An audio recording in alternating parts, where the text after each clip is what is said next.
Bonjour patineur, Natacha ici, diététiste du sport.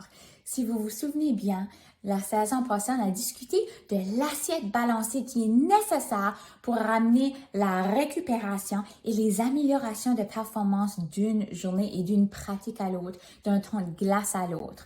Donc, un petit rappel, l'assiette balancée contient 3 parties.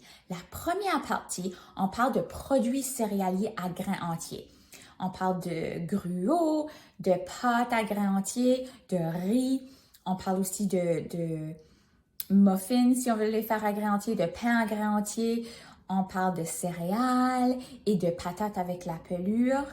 Ce groupe-là, ça nous donne des glucides. Puis les glucides, mais ça, c'est la source de carburant.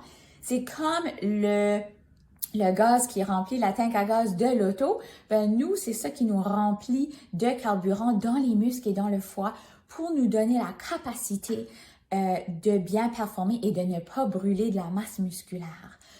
Par la suite, le deuxième groupe de l'assiette, c'est les fruits et légumes. Les fruits et légumes nous amènent ce qu'on appelle des antioxydants. Puis des antioxydants, c'est des vitamines et des minéraux qui aident à l'adaptation à l'entraînement, qui nous aident à nous améliorer d'un entraînement à l'autre. Les fruits vont aussi donner une belle source de carburant, de glucides, pour donner de l'énergie. Finalement, on a la protéine. Puis la protéine, si vous vous souvenez, on la calcule avec un calcul de 0,3 grammes par kilo de poids. Donc, pour la plupart de vous, c'est à peu près 12 à 20, peut-être 25 grammes de protéines qu'il faudrait consommer aux 3 heures avec les autres groupes. La protéine va aider à stabiliser l'énergie, mais aussi à bâtir la masse musculaire.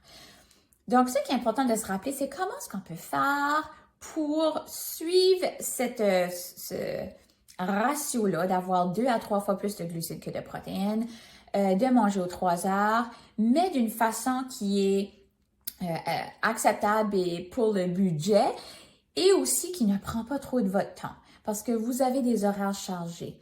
Vous devez aller à l'école, aller au travail, vous entraîner. Vous avez l'entraînement hors glace, sur glace. Vous avez aussi une vie sociale. Vous devez dormir en quelque temps. Et puis, il faut préparer la nourriture. Donc, je vous parle d'options qui sont bons pour le budget, mais aussi bons pour le temps. Donc, première option ici, c'est les tortillas Protein Up. Si vous les avez jamais vues, c'est fait à base de protéines de gluten et de farine, mais aussi avec la farine de pois chiches. Alors, chaque tortilla contient 10 grammes de protéines. C'est souvent la protéine qui devient plus dispendieuse et aussi qui prend plus de temps à préparer. Donc, si on est pour prendre ceci, qui a 10 grammes de protéines, et on ajoute soit du beurre d'arachide, qui est très bon sur le budget. Si vous devez l'amener à un endroit où il y a des allergies aux arachides, on peut utiliser le Wow Butter, qui serait une autre option, qui est le beurre de soya.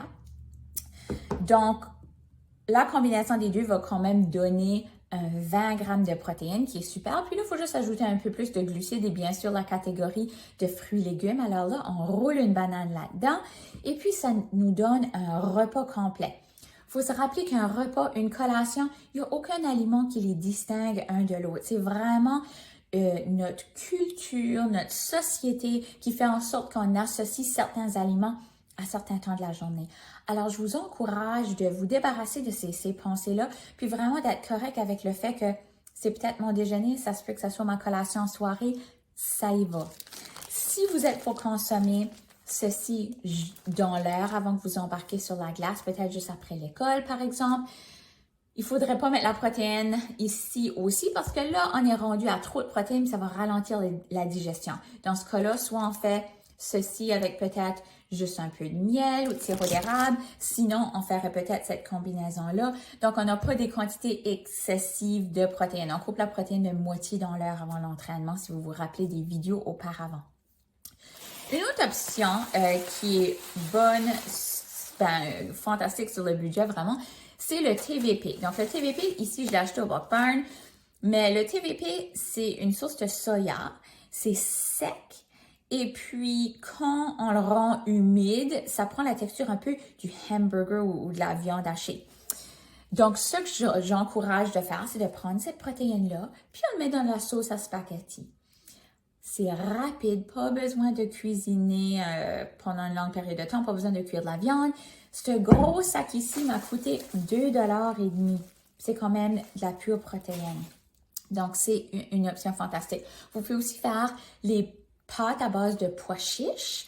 On achète ça à l'épicerie aussi. Et puis, parce que c'est fait à base de pois chiches, on cuit les pâtes et puis chaque tasse de pâte a à peu près 23 grammes de protéines. Donc, combiné avec la sauce, ça fait un repas complet. On peut manger des carottes, des crudités à côté, il n'y a aucun problème. L'autre option que j'ai pour vous, c'est de prendre la banane, puis d'y combiner de l'avoine et puis des œufs. La combinaison des trois, ça fait comme des petits biscuits qu'on peut soit faire cuire comme des crêpes dans une poêle ou les mettre dans le four puis faire comme des petits biscuits comme je vous ai mentionné. On peut y ajouter des pépites de chocolat, on peut y ajouter des petits fruits, on peut y ajouter du miel, du sirop d'érable pour lui donner le goût qu'on veut. Donc, c'est quand même une belle source rapide de collation, de déjeuner, quoi que ce soit. J'ai souvent la question à propos des fruits et des légumes congelés. Donc, les fruits congelés, c'est fantastique. C'est non seulement bon dans les smoothies, mais souvent parce que c'est des fruits qui seraient pas nécessairement en saison ici, à la maison, au Canada, par exemple. Il va y avoir quand même beaucoup de vitamines et minéraux qui demeurent dans le fruit comparativement à si on l'achetait hors saison, puis ça voyageait pendant longtemps. Donc, ça peut être une belle alternative. Puis ça peut être bon sur le budget aussi. Hein? S'il nous reste plus de légumes dans le jardin, ben voici notre plan B. C'est important de ne pas le cuire au point où l'eau change beaucoup de couleur parce que là, on peut perdre beaucoup de vitamines. Mais si on le cuit pendant quelques minutes, juste au point où il y a une belle couleur brillante et non une couleur foncée, c'est une très belle alternative aux aliments frais. Les aliments en canette, c'est quand même fantastique aussi. Le maïs, par exemple, les tomates en canette, c'est quand même une bonne option. Alors, c'est important de se rappeler que la combinaison du tout, c'est vraiment la clé du succès. Puis je vous encourage de cuisiner en vrac. Ça va encore vous sauver de l'argent et ça va vous sauver du temps quand on peut le mettre au réfrigérateur jusqu'à 3 jours et au congélateur pour un beau 2 mois dans des portions individuelles. Alors, un petit rappel que la nutrition est une science et non une opinion. Je vous souhaite une belle journée.